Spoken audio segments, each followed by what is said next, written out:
बिहार में आज कोई उद्योग नहीं लगाना चाहता है। क्यों नहीं लगाना चाहता है? इसलिए कि बिहार में ट्रांसपोर्टेशन की सुविधा, अगर वो यहाँ रॉ मटेरियल बाहर से लाएगा, यहाँ फैक्ट्री में उत्पादन करेगा और उस उत्पाद को अगर वो बम्बई, महाराष्ट्र या कर्नाटका या गुजरात के मार्केट में ले जाएगा, वो माल नहीं बिकेगा, वो माल प्रतिस्पर्धा में नहीं बिकेगा और इसलिए कोई उद्योग नहीं लगाना चाहता। वो आज अभिभावक पर भार नहीं है, उनको अगर कहीं नौकरी के लिए जाना है तो वो जाते हैं अपने पैसा से, स्वयं सहायता भत्ता के पैसा से जाते हैं।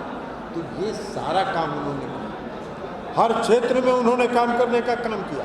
अब नौकरी को तलाश में रोजगार अगर मेडिकल और इंजीनियरिंग और पॉलिटेक्निक अगर कोई पास कर जाता है तो उसको तो रोजगार मिल जाता है, इसलिए कि वो टेक्निकल शिक्षा प्राप्त कर चुका है, तकनीकी शिक्षा प्राप्त कर चुका है।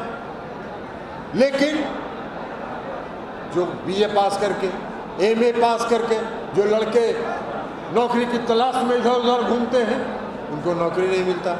उनको प्रशिक्षित करने के लिए नीतीश कुमार जी ने कौशल उनका विकसित करने के लिए हर क्षेत्र में, हर सब डिवीजन में कौशल विकास केंद्र उन्होंने स्थापित करने का काम किया, जहाँ सिखाया जाता है आप कैसे अंग्रेजी बोल सकते हैं, आप अगर कहीं इंटरव्यू में जाइएगा कैसे आपको इंटरव्यू देना है, कैसे आप बोलचाल की भाषा में अंग्रेजी का इस्तेमाल शब्दों का कर सकते हैं। तो कौशल विकसित करने का काम किया जा रहा है। तो हर क्षेत्र में नीतीश कुमार जी ने काम किया है और जो काम नीतीश कुमार जी ने किया है उसका कोई उसका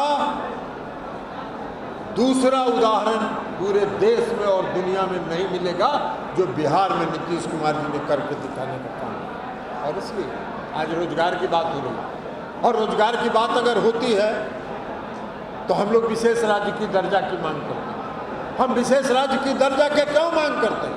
हम विशेष राज्य का दर्जा की मांग इसलिए करते हैं कि अगर बिहार को विशेष राज्य का दर्जा मिलेगा तो बिहार पर आर्थिक बोझ कम पड़ेगा, बिहार में औद्योगिक विकास होगा।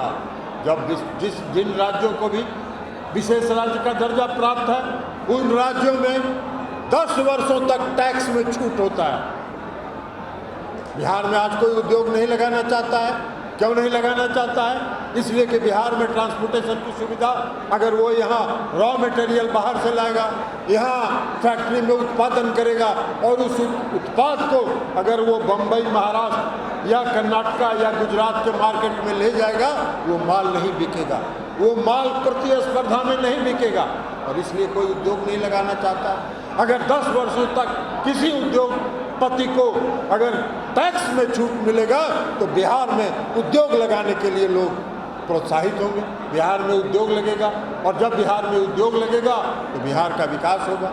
बिहार केंद्र सरकार की जो कई योजनाएं हैं बिहार में, जिसमें केंद्रांश और राज्यांश में जो आज 60, 40, 70, 30 का रेशियो है, अगर बिहार को विशेष राज्य का दर्जा मिलेगा तो 90 और 10 का रेशियो होगा और जब 90 90% केंद्र सरकार को देना पड़ेगा और मात्र 10% राज्य सरकार को देना पड़ेगा और वो पैसा जो बचेगा बिहार के विकास में लगाने का काम होगा और बिहार और तेजी के साथ विकसित प्रदेश के रूप में विकसित होगा। ये कल्पना है।